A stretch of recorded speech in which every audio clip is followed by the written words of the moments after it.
Kita lanjut kepada Pak Rektor Universitas Negeri Padang, Profesor Ganefri. Beliau ini sudah tidak asing lagi, salah satu rektor terbaik di Indonesia yang demikian cepat meningkatkan UNP sehingga masuk ke jajaran perguruan tinggi terdepan di Indonesia. Prof. Ganefri. Assalamualaikum warahmatullahi wabarakatuh. Waalaikumsalam warahmatullahi wabarakatuh. Terima kasih Bang Fasli, Pak Burmalis, Pak Mayerfas, Pak Ferry Adamhar, Pak Albusra, Pak Denny, Pak Surya Roza, dan seluruh para peserta FGD siang ini. Pertama, tentu kita bersyukur kepada Allah Subhanahu wa taala diberi kesempatan berkumpul bersama-sama melalui webinar ini, dan sesuai dengan yang diharapkan dari topik diskusi kita hari ini, kami mungkin karena waktu ya Pak Bang Fasli ya, mungkin ya. 20 menit bisa Bang? Ya bolehlah, tambah 5 menit dia maksimal 20 menit. Oke. Ya, oke. Jadi bagaimana pendidikan di Sumatera Barat? Kalau tentu kita akan lebih fokus untuk bicarakan pendidikan dari level pendidikan menengah ke bawah. Karena untuk level pendidikan tinggi, kami kira Sumatera Barat dibandingkan dengan provinsi-provinsi yang ada di Sumatera misalnya, saya kira termasuk jumlah perguruan tinggi yang cukup banyak. Ada 107 perguruan tinggi di Sumatera Barat dan 8 perguruan tinggi negeri. Artinya kalau kita bandingkan dengan posisi-posisi di provinsi lain, kita sebenarnya sudah cukup punya kekuatan yang kuat untuk sebagai industri otak untuk menghasilkan anak-anak cerdas untuk membangun bangsa dan negara ini. Kami akan fokus berbagi, mungkin hanya sebagai pengantar ini untuk kita diskusi nanti. Pertama, tentu terkait dengan permasalahan dan isu pendidikan di Sumatera Barat, arah pendidikan nasional dan visi pendidikan Sumatera Barat, data dan fakta tentang kondisi pendidikan di Sumatera Barat, kemudian tuntutan mutu di tengah permasalahan pendidikan. Kemudian yang terakhir yang penting mungkin beberapa masukan untuk pendidikan Sumatera Barat ke depan dari kondisi-kondisi yang ada.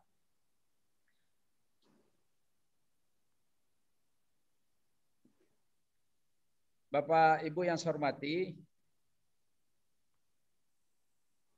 ini kebetulan saya Bang Fasli sedang berada di Pasaman nih Bang. Iya.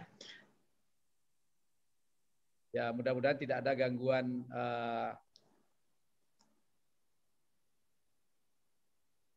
silakan, masih jelas wajah dan suara masih jelas. Silakan agak dekatkan aja nanti sedikit Pak Rektor. Ya. Ini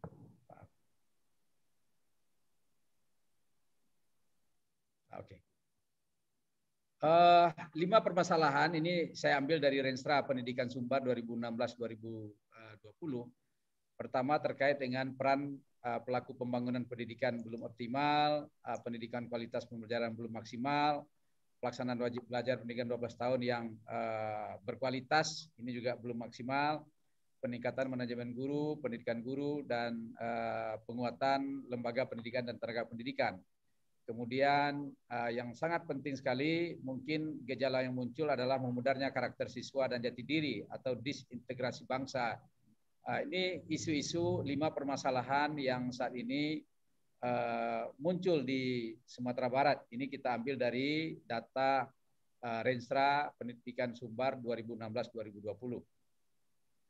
Kemudian permasalahan lain di pendidikan Sumbar ini kami kira yang pertama itu terkait dengan kemiskinan dan keberlanjutan pendidikan. Nanti bisa kita lihat bagaimana angka partisipasi kasar dan partisipasi murni dari pendidikan kita, masyarakat kita. Kemudian masalah pemerataan mutu pendidikan, penerapan kurikulum muatan lokal, kemudian manajemen dan tenaga kependidikan, reorientasi pendidikan kejuruan. Saya kira ini juga sebuah kekuatan baru untuk kita. Kemudian pengembangan kesiswaan untuk memperkuat potensi soft skill mahasiswa, kemudian penyelenggaraan pengawasan pendidikan, partisipasi masyarakat terhadap pendidikan, kemudian pendidikan layanan khusus atau situasi bencana misalnya. Ini permasalahan lain yang ada di Sumatera Barat.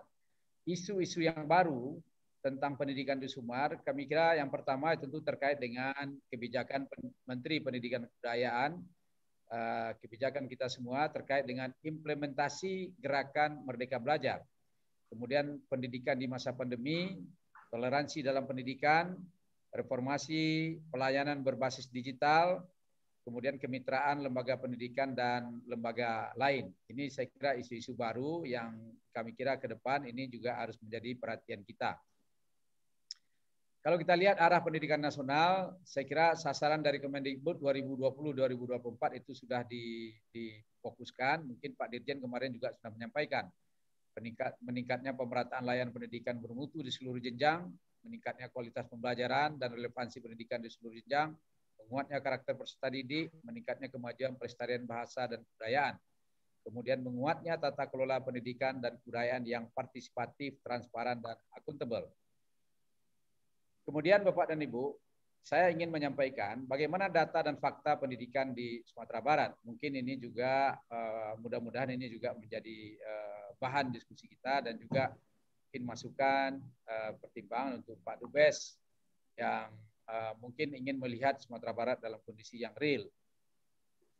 Jadi kalau kita lihat Bapak dan Ibu, indeks pembangunan manusia di Sumatera Barat misalnya dari sektor pendidikan, misalnya terkait dengan rata-rata lemah sekolah, ya, menurut kabupaten, kota atau di Provinsi Sumatera Barat.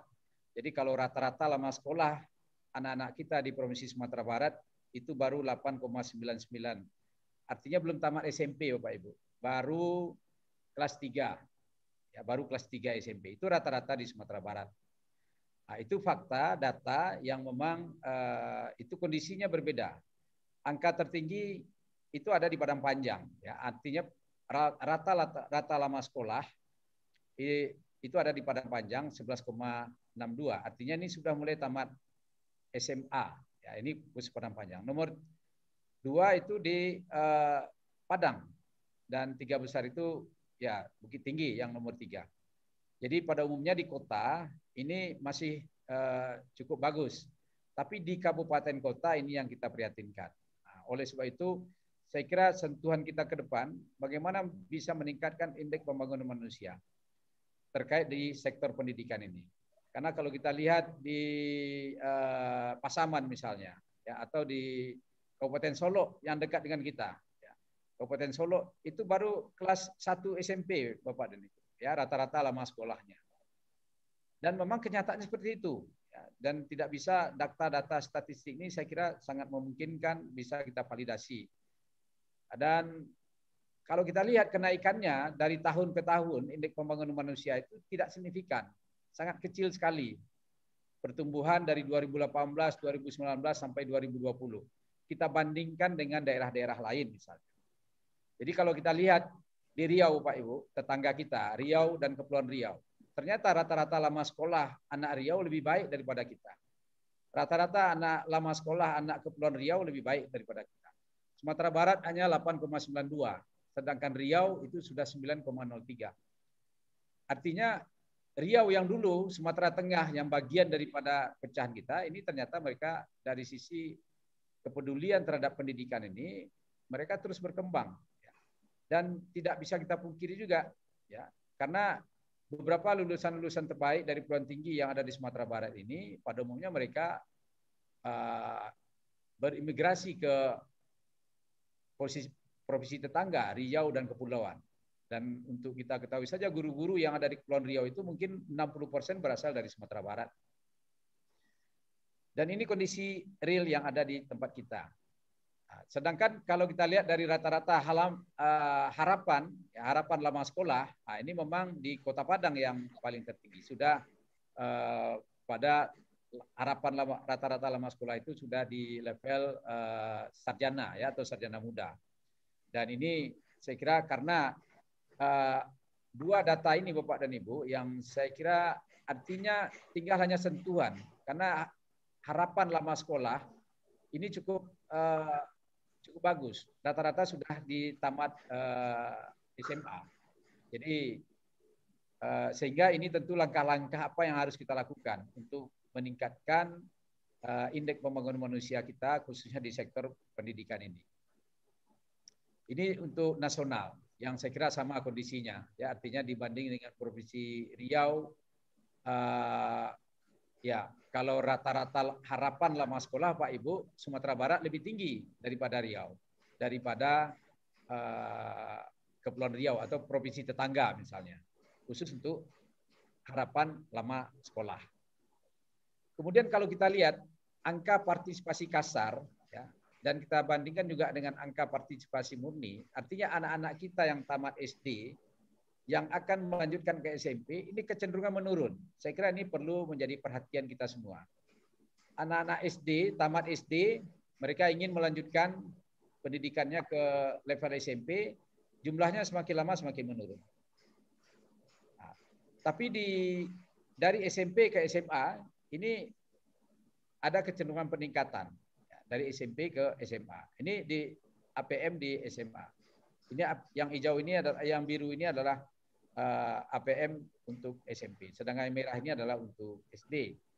Dan APK, angka partisipasi kasar, ini kecenderungan memang ada kenaikan untuk level sekolah menengah. Dan ada penurunan untuk level pendidikan SD. Dan ini kan suatu yang paradoksial Bapak dan Ibu, ya, antara SD dengan SMP. Di SMP ada kenaikan. Kemudian di PAUD di tahun 2000 sampai 2017 itu ada kenaikan. Kemudian terjadi penurunan 2018 sampai 2019 hari ini. Tentu ini juga menjadi catatan bagi kita. Apa yang menyebabkan angka-angka ini, ya data-data statistik dari kondisi pendidikan Sumbar ini turun, tentu ada persoalan-persoalan yang harus kita carikan solusinya. Kalau kita lihat dari sisi anggaran, ternyata persentase anggaran di tahun 2019 kita lihat angka, ini Sumatera Barat ini sudah mengalokasikan termasuk 3 besar tertinggi dari sektor pendidikan untuk kepedulian, ya, pemerintah daerah maupun pemerintah pusat dari total anggaran. Ini dari persentasenya, cuma kalau nilainya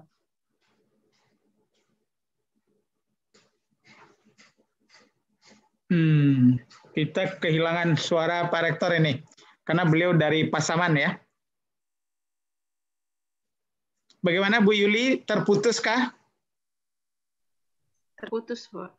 Terputus. Kita ulang. Silakan Pak Rektor. Ya Bang.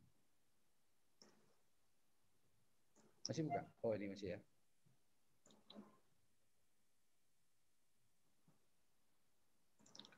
Ini mohon dimaklumi ya, Pak Rektor sedang di Pasaman yang di ujung Sumatera Barat ini ya. Jadi konektivitas mungkin tidak sebaik kalau di Kota Padang atau di Kota Bukit Tinggi ya. Ini kebetulan lampunya mati, Bang. Oh gitu. Tapi sudah hidup lagi udah. Oke. Ya. Oke. Alhamdulillah. Nah, ini Pak Dubes ya, ini realita kita nih di Indonesia dan Sumatera Barat, Pak Dubes. Ya, saya lanjut tadi. Dipersingkat aja ya. Oke, Bang. Ya. Kita persingkat. Tapi yang intinya betul. Ya, dari sisi anggaran sebenarnya Sumatera Barat itu kalau sudah mengalokasikan sesuai dengan undang-undang sebenarnya, Bang. Ya. Bapak Ibu. Ya, saya lanjutkan ini. Tapi hasilnya belum sebaik yang diharapkan ya. Betul. Uang sudah dikeluarkan sesuai dengan undang, hasil belum. Nah, mudah-mudahan ini peningkatan nanti ya. Oke, terima kasih Bang. Kalau kita lihat dari tuntutan atas mutu pendidikan di tengah permasalahan yang kita hadapi, sebenarnya kan sudah jelas ada 8 standar nasional pendidikan. Yang kita harapkan sebenarnya di Dinas Pendidikan Kabupaten Kota maupun di provinsi, mereka punya baseline daripada kondisi 8 indikator pendidikan kita ini, keberhasilan daripada sebuah proses pendidikan itu. Saya kira mungkin ini salah satu yang ingin kita sampaikan kepada kawan-kawan di Dinas Pendidikan, bagaimana setiap pengangkatan kepala Dinas Pendidikan Kota misalnya, mereka juga mereka memahami bagaimana kondisi baseline daripada mereka awal ketika diberikan amanah, sehingga ada sebuah kontrak kinerja yang jelas dan yang akan dilakukan oleh Dinas Pendidikan yang bertanggung jawab terhadap itu dalam mereka memimpin atau memberikan amanah. Kemudian saya ingin menawarkan kalau bagaimana mengatasi angka atau untuk mendongkrak indeks pembangunan manusia yang saya kira di Sumatera Barat, kalau kita selama ini kita berbicara Sumatera Barat itu sebagai pusat industri otak. Tapi kalau kita lihat dari indeks pembangunan manusianya, ya memang kita akui juga Bapak dan Ibu, anak-anak cerdas di Sumatera Barat ini pada umumnya mereka juga lari ke luar Sumatera Barat. Ya, artinya mereka merantau. Dan oleh sebab itu kondisi yang ada di Sumatera Barat ini tertinggal. Ini mungkin salah satu ya. Jadi memang lulusan-lulusan SLTA, ya, sebagian itu mereka kan melanjutkan pendidikan ke Jawa, ke luar dan sebagainya.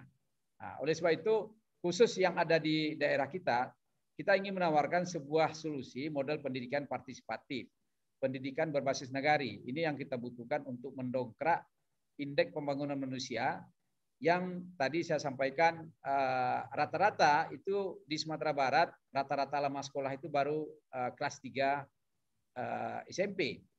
Jadi kalau kita lihat dari angka real, sedangkan rata-rata harapan lama sekolahnya cukup bagus gitu. Artinya ini tinggal kebijakan daripada kita untuk mendorong ini. Bagaimana konsep pendidikan berbasis nagari? Kita ingin ada partisipasi tali tigo sapilin tuku tigo sejarangan. Artinya partisipasi daripada suku atau kaum, kemudian partisipasi daripada perantau, dan partisipasi daripada tokoh masyarakat, alim ulama, cerdik pandai, dan yang lain-lain.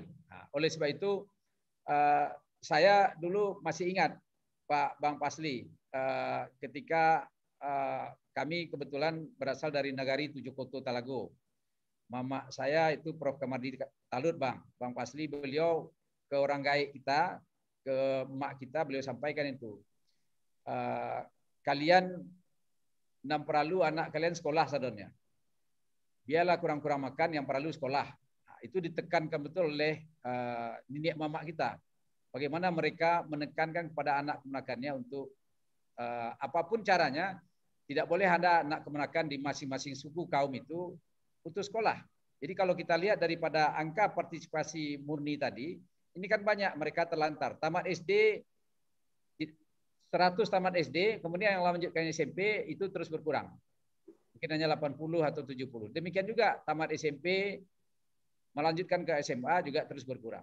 Nah, saya kira salah satu faktornya itu adalah memang faktor ekonomi. Sedangkan Sumatera Barat punya kekuatan orang rantau, punya kekuatan nenek mama yang selama ini cukup peduli. Ya, ini yang perlu kita dorong. Jadi pendidikan berbasis nagari ini kita ingin optimalkan suku, kaum, dan perantau yang mungkin nanti bisa kita buatkan formulanya untuk masing-masing sebagai salah contoh. Artinya kita buat nagari-nagari model bagaimana pendidikan berbasis nagari, sehingga angka indeks pembangunan manusia di nagari itu memang tidak ada anak-anak yang putus sekolah, tidak ada anak-anak yang tamat SD tidak melanjutkan SMP, tamat SMP tidak melanjutkan SMA, dan terus masuk kepada perguruan tinggi.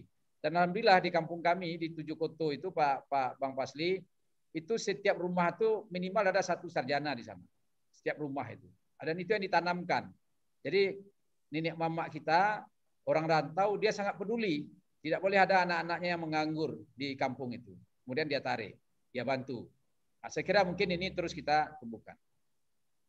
Yang kedua, ya, ini pembenahan sekolah. Penguatan sekolah model dan rujukan. Jadi sistem penjaminan mutu internal, perencanaan sekolah, implementasi penguatan pendidikan karakter, implementasi gerakan literasi sekolah, implementasi high order thinking skill ya dalam evaluasi belajar, evaluasi model dan media pembelajaran digital, implementasi pembelajaran abad ke-21 atau 4C.